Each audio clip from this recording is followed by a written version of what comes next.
참고 있습니까? 없으면 하나님의 말씀 봅시다.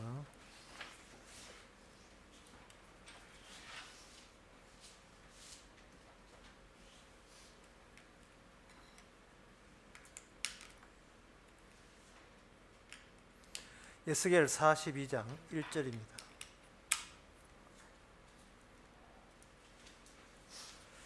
구약 성경 1219페이지입니다.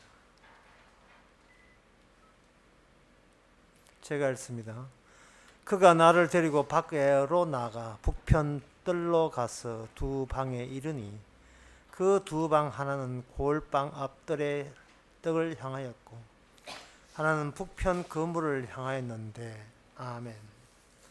지금 성전 구조에 대해서 계속 보고 있습니다. 우리가 하나님의 성령에 의해서 성신에 의해서 만들어진 그 집 안에 우리가 지금 들어가 있습니다. 자, 집 안에 우리가 들어가 있다면 이제 신약적으로 이야기해서 우리가 예수 안에 들어있다 이렇게 보시면 되거든요. 예수 안에 들어있을 때에 우리가 예수님 바깥에 있을 때 평소에 우리가 우리 자신을 보던 그 시선은 포기를 해줘야 됩니다. 우리가 예수님 안 바깥에 있을 때는 다른 사람과 견주어서 비교해서 나는 이것밖에 안 돼, 나는 이만큼 잘났어, 그런 것이 마음속에 우리 마음속에 습관화되어 있고 그게 우리의 정신세계를 형성했거든요. 그런데 주님의 안에 또는 오늘 본문에 하면 성전 안에 들어가게 되면 내가 나를 보는 것이 아니고 나 바깥에 어떤 분이 나를 주시하고 있고 주목하고 있습니다. 다른 시선이 있어요. 그렇다면 우리도 이렇게 봐야 돼요. 이웃이 내가 나를 볼 때 남 보듯이 봐야 되는 겁니다. 아이고, 반갑다 친구야가 아니라 누구야 너. 날마다 우리는 그렇게 봐야 돼요. 어제가 지나고 오늘 됐잖아요. 그러면 오늘에 보는 시선은 어제 생각했던 어제까지 나를 누구지 너? 이렇게 봐야 됩니다. 왜? 오늘은 내 작품이 아니고 주님의 작품이기 때문이겠습니다. 주님께서 새롭게 미래에 부합되도록 새로운 요소를 가미해서 거기에 주를 만날 때 적합하도록 또 한 걸음 또 하루를 더 새롭게 창조했기 때문에 그렇습니다. 자, 그 시선을 우리가 이 성전에서 우리가 알아야 되죠. 성전에서 알아야 되는 겁니다. 그럼 성전에서 알아야 되는데 이 40장, 41장, 이거 40장, 41장 그리고 42장 쭉 보게 되면 알아야 되겠는데 치수만 나와 있고 청량만 나와 있죠. 여기서 뭘 배우겠어요? 여기는 율법도 있는 것도 아니고 지시와 명령도 없고 그는 아주 어떤 건물 구조만 딱 있는데 그거 가지고 뭘 어떻게 배우겠다 이 말입니까? 여러분들 우리 자신을 하나의 바이러스 병균이라고 생각합시다. 병균이 되어서 그 피부가 찢어지는 그 틈새를 통해서 우리가 몸속에 어떤 인간의 어떤 몸속에 들어갔는데 거기는 늑골이 있고 간이 있고 신장이 있고 위 있는데 거기서 뭐 배울 게 뭐가 있습니까? 조그만 벌레가 창자 있고 이제는 두뇌를 한번 가볼까? 두뇌 갔다가 이번에는 심장 쪽으로 한번 가볼까? 갔다가 이번엔 발바닥에 가볼까? 가봤다. 뭘 배워야 해요? 뭘 배우는 겁니까? 어떤 갈빗대도 지나갔다. 몸통 안에 들어있으면서 몸은 보지를 못하는 거죠. 몸통 안에 있으면서. 그래서 성전 안에 들어도 성전을 이해 못하는 겁니다. 천사가 성전을 청량할 때는 전체를 알고 성전 전체의 모양새를 알고 그거에 맞추어서 청량을 하는데 우리가 이게 40편, 41장, 42장에 나온 청량이면 이 청량만 보지 우리가 포함되어 있는 그 덩치 그 전체를 볼 줄 모르죠. 그래서 우리가 40장, 41장, 42장 하면서 이 건물 구조에 대해서는 제가 별로 언급을 안 했습니다. 해봤자 그런 건물 있었네. 그 건물 나도 한번 지어볼까? 이거밖에 안 돼요. 그러면 자기가 건물을 바깥에 여전히 자기 시설을 갖고 있는 셈이 되어버려요. 건물 안에 들어가서 건물 웅장한 건물 속에서 그 성지 속에서 누구시죠? 내가 누구시죠? 하고 자기 자신을 지어버려야 되는데 자기 시선을 가지고 어떤 바깥에 건물을 보게 되면 그건 하나의 대상이 되고 저거 건물 참한데 나도 언제 한번 지어봐야지. 그래서 이거 여기 나오는 성경에 나오는 에스겔 40장, 41장, 42장 치서 지은 성전이 기껏 지은 성전이 바로 헤롯 대성전이 헤롯 성전인데 크기는 이것보다 적어요. 왜냐하면 아마 부동산 토지 구입비가 적었던 모양이죠. 적은데 어쨌든 이 모양새 안에 있는 모양새는 얼추 비슷하게 다 지었습니다. 그래서 뭐 없어. 그래가지고 나중에 디도나 로마의 장군에 다 불타버렸는데요. 이미 마태복음이나 마가복음, 누가복음에서 성전 불탄다, 성전 불탄다. 계속해서 예수님이 이야기했습니다. 그 말은 뭐냐면 네 시선 불탄다, 네 시선 불탄다. 네가 보고 있는 성전, 네 성전인 줄 알아. 그거 불타버린다. 그 불탄다는 말은 뭔 뜻이냐 하면 네 고생 좀 한다 이 말입니다. 성전이 있음으로써 나는 성전과 함께 있다는 나의 시선은 주님의 예언에 의하면 그 시선도 홀라당 불에 타버려야 돼요. 이렇습니다. 말씀만 남고 우리는 사라져야 된다. 그런 이야기예요. 말씀만 남고 우리는 사라져야 된다. 이 말씀이 에스겔 40장, 41장, 42장 이 말씀이라면 이 말씀대로 된다면 내가 사라져도 그것만 덕한이 있다면 우리는 자족하고 만족할 수 있어야 된다. 예. 그런 식으로 말씀이 성경이 되어 있어요. 성경이 그렇게 흘러갑니다. 그러면 제가 이리 이야기하면 내가 없는데 만족할 수 있는 그런 주체도 없는데 내 없는 사이에서 성전 지어보이 내가 거기에 빠진 상태에서 그게 무슨 즐거움이냐 이렇게 하는데 하나님께서 새 성전 지을 때는요, 새 성전을 지을 때는 반드시 우리의 시선이 주님의 시선 안에 포함되도록 그런 조치를 해놓고 그 주님의 안복에 함께 있어서 하나님의 예수님 만든 새 성전을 같이 즐거워하도록 그렇게 조치를 해 주십니다. 걱정해야 돼요. 그걸 가지고 그리스도의 몸에 지체를 합니다. 내 몸은 사라져요. 내 몸은 사라지지만 내 몸이 안 사라져 버리면 이 몸 가지고 천국 가면 천국 가지도 못할 뿐더러 달랑 이 몸 가지고는 천국에 넣어주지도 않아요. 내 몸은 사라지고 그리스도의 몸으로 이전해가지고 그리스도의 몸에 붙어 있는 돌출부, 그게 지체가 돼야 돼요. 지체가 될 때 비로소 이 성경의 의미가 비로소 같이 감상하면서 하는 주님께 영광과 찬양을 드리게 될 것입니다.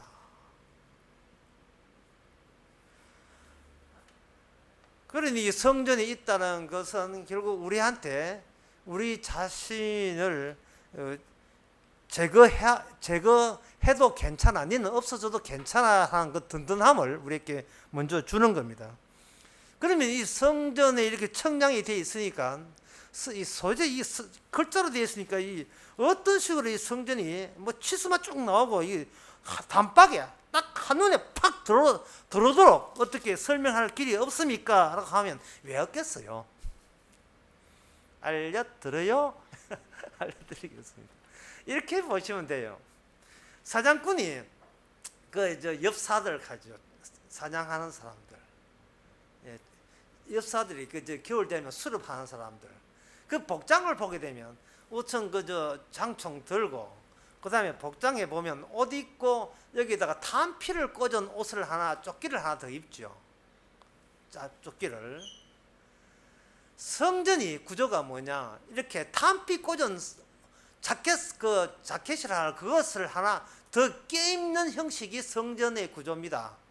탄피가 물론 성전에는 탄피가 30개 꼽혀 있지만 30개의 방들에 의해서 둘러싸여 있으면서 안쪽에를 보호하는 형식이다. 이래 보면 됩니다.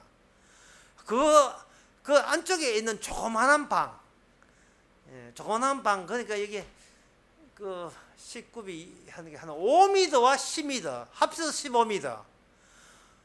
10m는 지성소, 5m, 10m는 성소, 그 옆에 붙어 있는 그 지성소는 5m.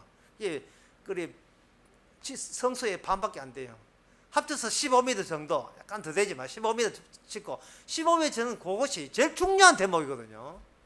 그 제일 중요한 대목을 양쪽에 옆사들이 자기 탄약 있는 조끼를 입는 것처럼 여기에 거대한 전나무나 소나무나 그런 넝쿨나무나 하여튼 나무가 우뚝 나무 서서 내려다보는 식으로 그걸 지키는 거예요.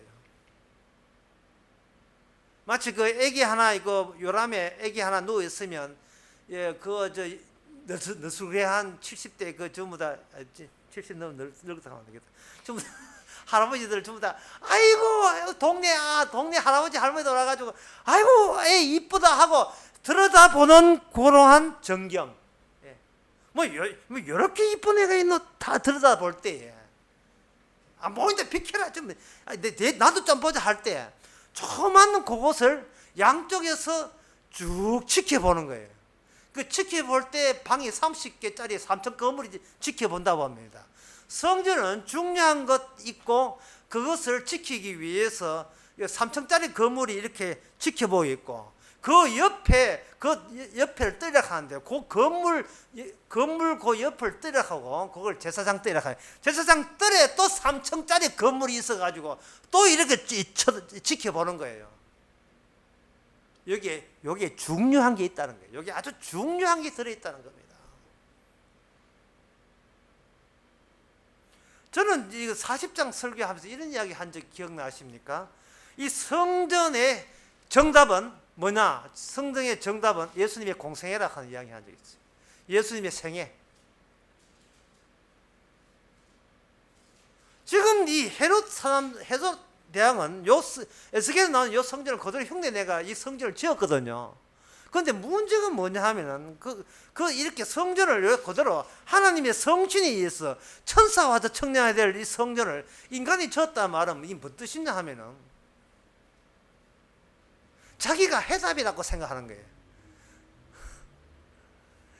해답은 예수님이 해답이고 우리는 해답이 아니고 문제거리예요. 문제거리.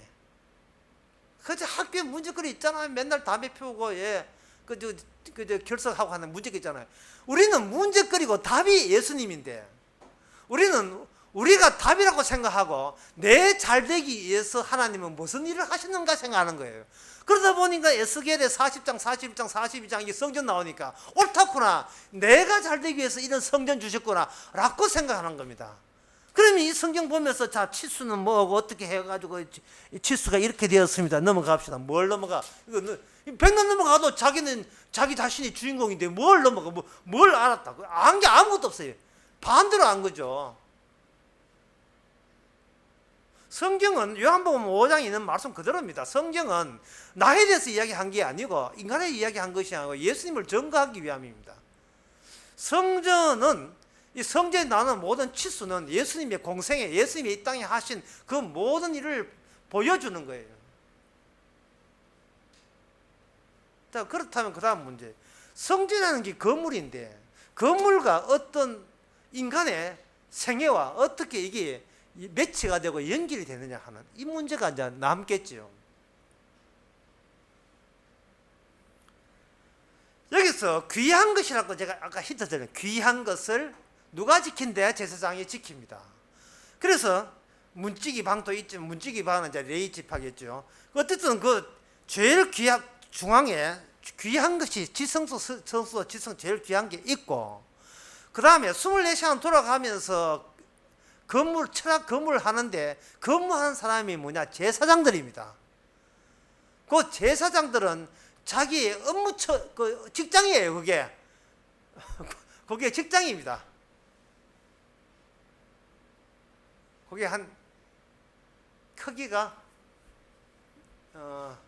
250 정도 크기 250 큐빅 하니까 100 한 20m 30m 정도 그 안이 자기 직장입니다.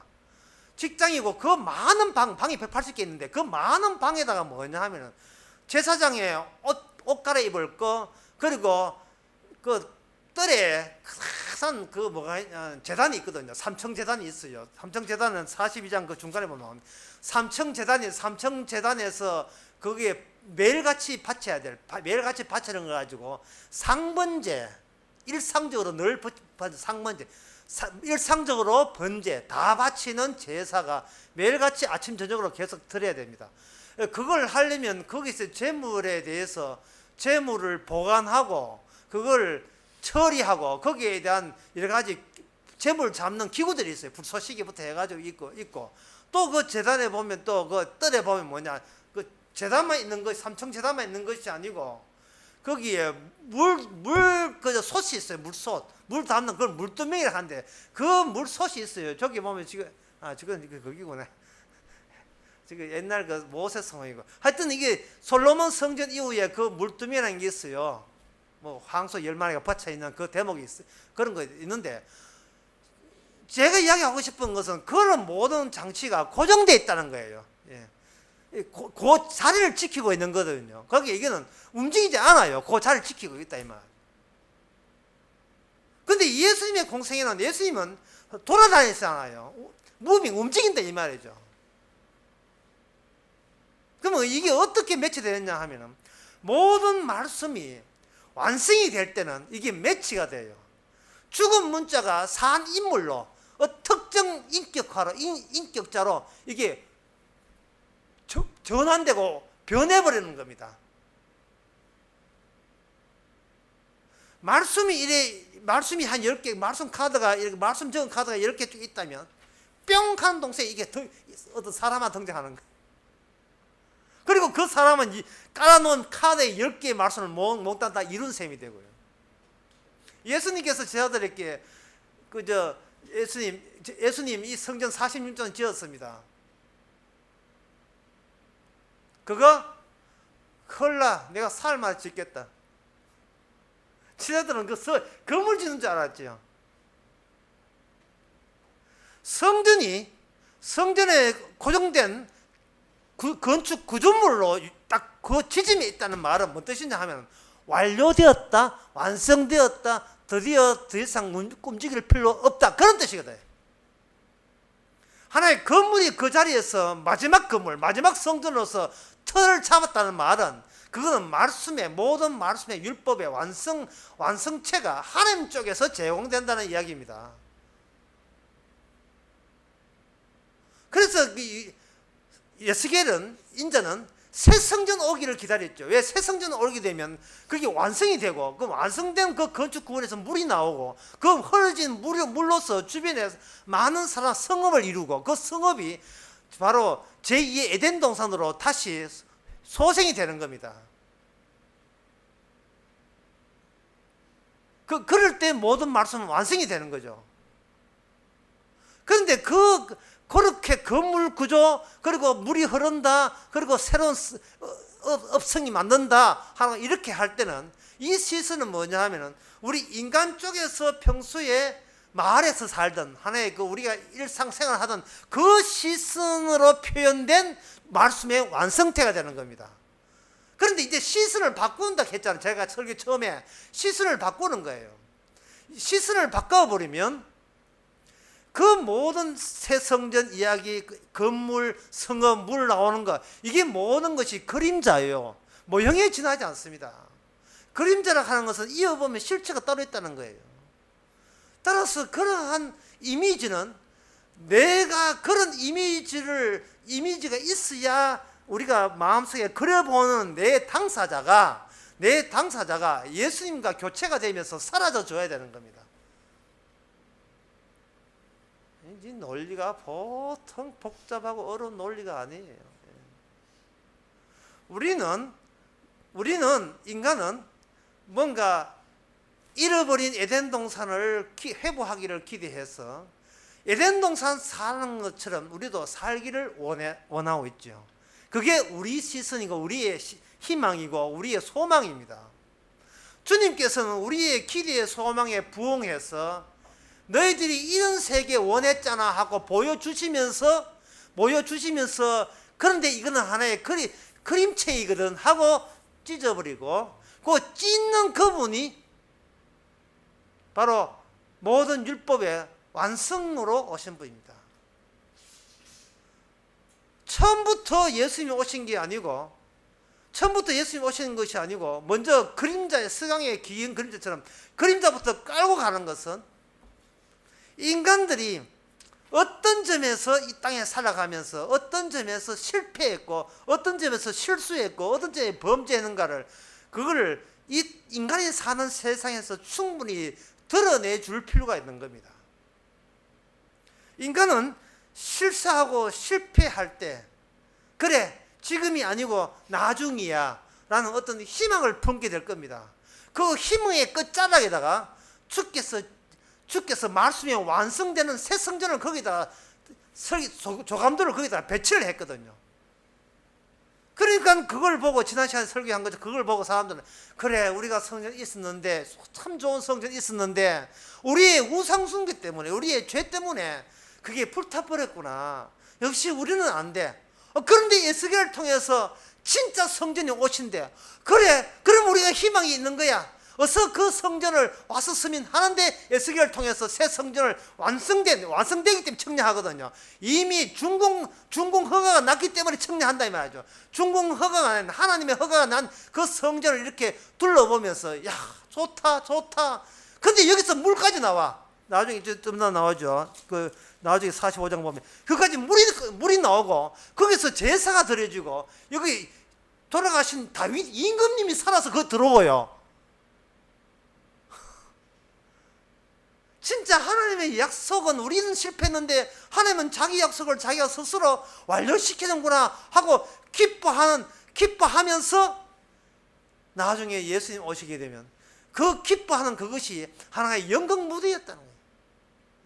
자, 세트 치울 거예요. 세트 치웁니다. 이제 연극 끝났어요. 예. 그래서 나온 유명한 노래가 연극이 끝난 후에, 조명이 끝나고 연극이 끝난 후에 객석에 앉아. 저게 무슨 일이 있었지? 저게 무슨 일이 있었지? 에스겔 40장, 41장, 42장 예언이 있었죠. 주께서 말합니다. 흘러버려라. 연극은 끝났어요. 이제는 그거는 하나의, 자기 예수님 발밑에서 늘어난 하나의 그림자였습니다.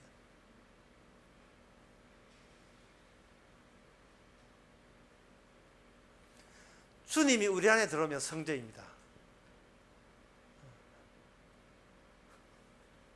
이 땅에 성전이라 하는 것은 거룩한 곳이 아니에요. 왜냐하면 예수님 자체가 초라하고 밉상 받았기 때문에.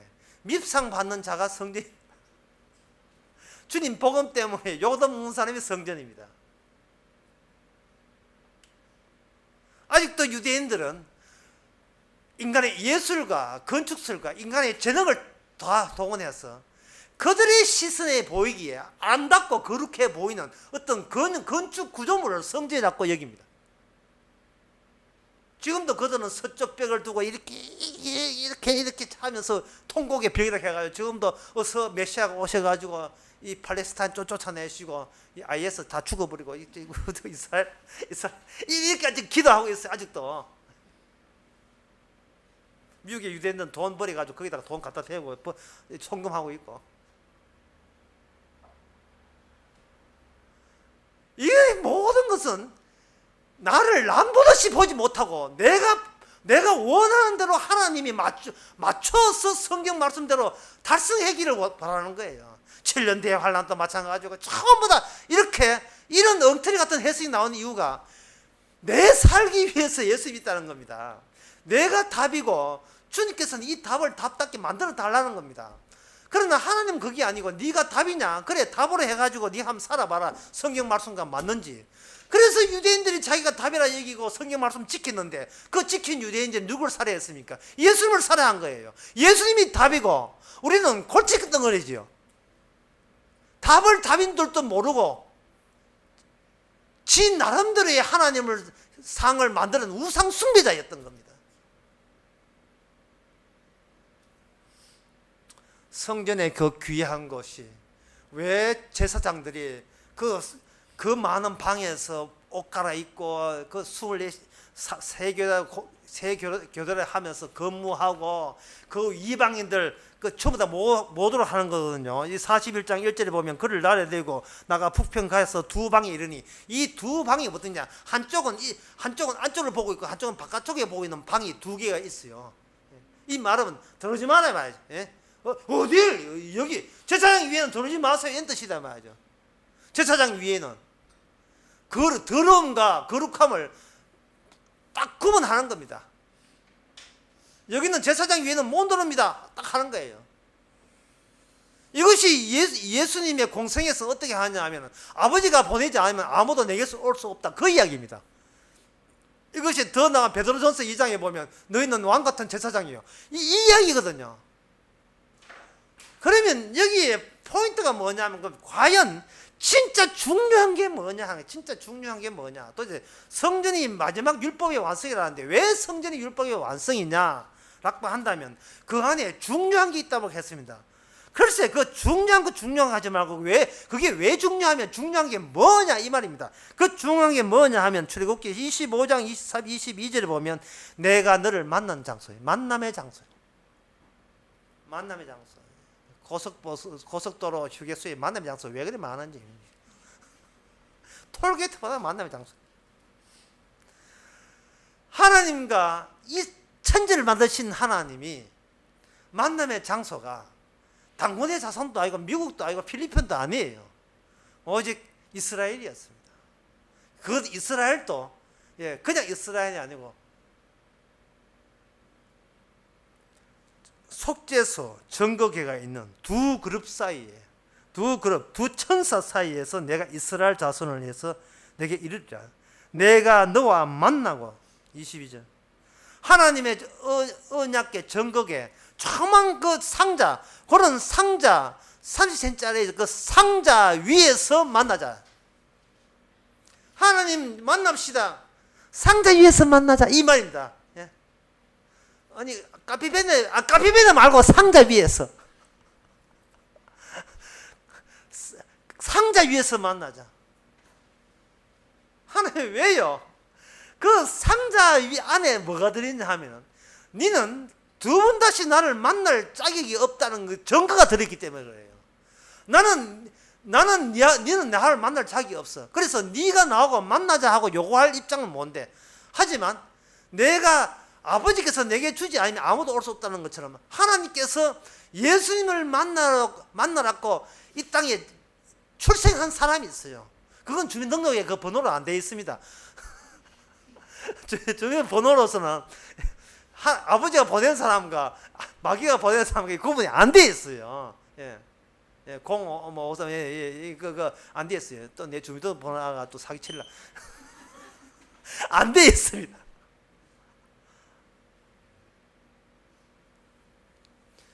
만남이라는 것은 만나게 된 사람의 특징이 공통점이 있어요. 주께서 호출했다는 고백을 합니다.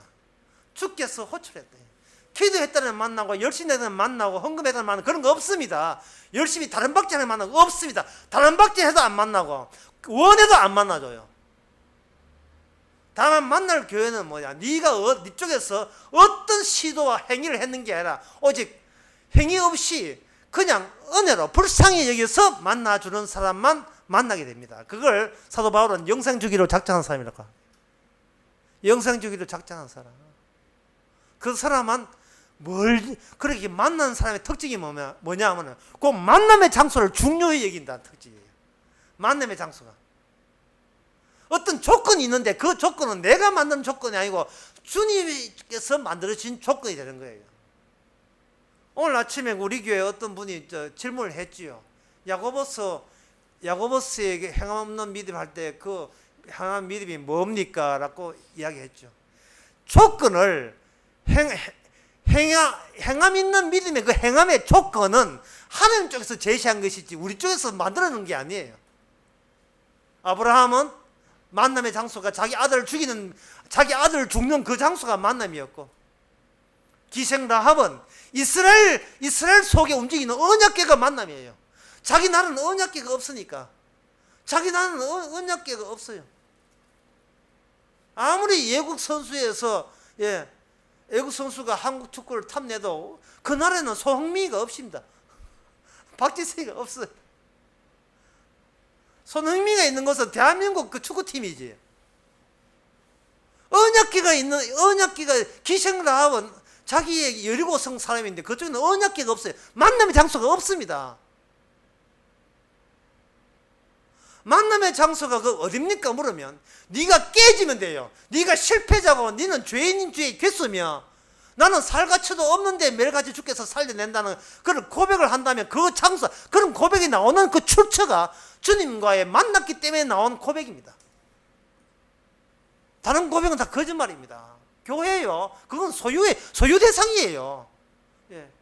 교인 몇 명 나오나 헌금 얼마 나오나 그거 묻는 자체가 이미 자산으로 이미 측정을 했다는 거예요. 한 250억짜리네. 그거는 뭐든지 계산이 돼버리면 이건 소유 대상이 되는 겁니다.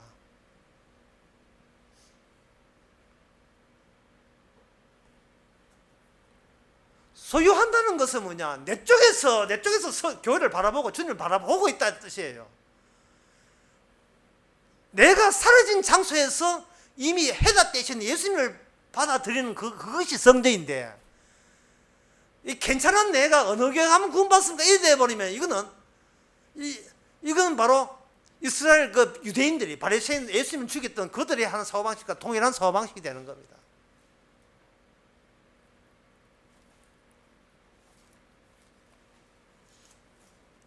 그 만남의 장소에서 출애굽기 40장 마지막에 보면 구름기둥과 불기둥이 피어나죠. 너는 네 갈 길을 모른다. 하지만 나는 알거든. 이됩니다. 너는 갈 길을 모른다. 왜 주님은 압니까? 내가 주의 하나님의 이름이 그 가는 길을 개척해요. 어떻게? 전쟁을 통해서. 주의 이름으로 하는 전쟁을 통해서. 인간으로는 도저히 헤쳐나갈 수 없는 가시덤불, 인간으로서는 도저히 갈 수 없는 홍해, 여리고성, 이런 거 다 해칩니다. 다 해쳐가 길을 만들어요.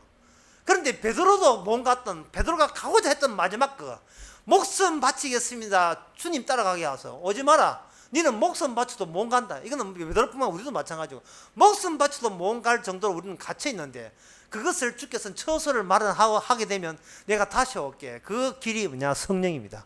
성령이 오게 되면 성령이 곧 길이에요. 성령을 통해서 우리 속에 와버리면 이제는 안 가도 돼요. 안 가도 우리 안에 성령이 임하면 거기서 주님이 함께 만나십니다. 제가 이렇게 하면 이게 너무 좁은데요. 물론 좁지요. 이거 우리 평수가 몇 평 안 되잖아요. 너무 좁지요. 너무 좁은데 이게 분명히 좁다고 생각하는데 이게 언제까지 좁으냐 하면 우리가 육신이 살아있을 땐 좁아요. 그런데 죽어버리면 너무 넓어요. 제 이야기 아니고 마태복음 17장에 나온 이야기입니다. 엘리야, 모세, 그 뭐 키 몇 세지, 몸무게 몇 킬로밖에 안 되죠. 하지만 예수님 만나니까 엘리야와 모세가 아주 허물 없이 무려 700년이라는 간격을 뛰어넘어서 친구처럼 같이 만나네요. 아브라함, 이삭도 마찬가지고. 하늘나라 너무 넓어요. 그것도 모르고 베드로는 여기가 조사원이 빌라 세 채 드리겠습니다. 빌라 세 채 봐야 평소 몇 평 나간다고. 우리가 내가 육신은 이것밖에 안 되는 나의 시선이 있기 때문에 천국이 좁아 보이지만 이 육신이 떠나버리고 이제는 천사와 같이 주님 만날 때는 뭐 널널하게 뭐 놓으셔도 됩니다. 마음껏 뛰놀아도 돼요. 생명수 강가에서. 지금은 이 육신이기 때문에 육신 때문에 세상이 더 넓어 보이고 주님 계신 곳은 좁아 보이지만 생명수가 흐르는 요한계시록 22장 이야기입니다. 생명수가 흐르는 그 장수가 어린 양의 보호자고 그 보호자가 성전이고 성전 흐르는 그 물로 말미암아 거기에 천국에 있는 사람은 다 먹여 살리고 있습니다. 그래서 골로새서 3장에서 이런 말을 합니다. 이런 이야기 하거든요.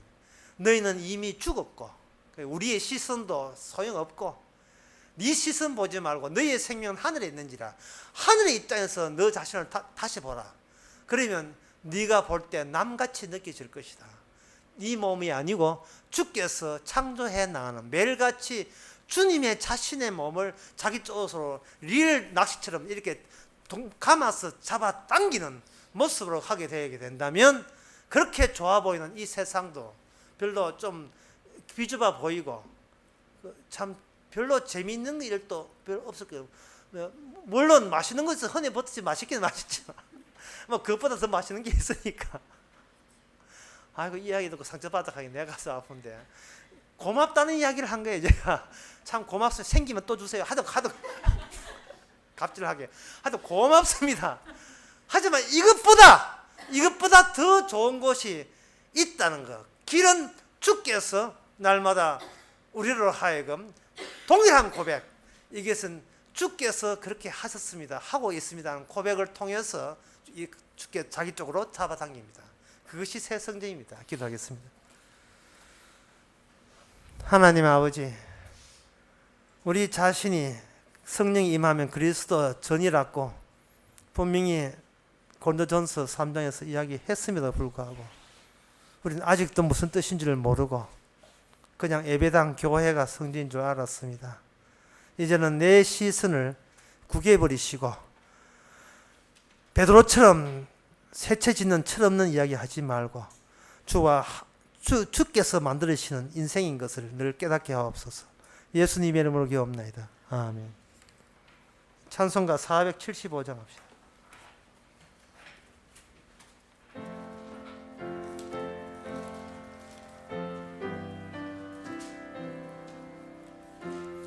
이 세상은 늘 열한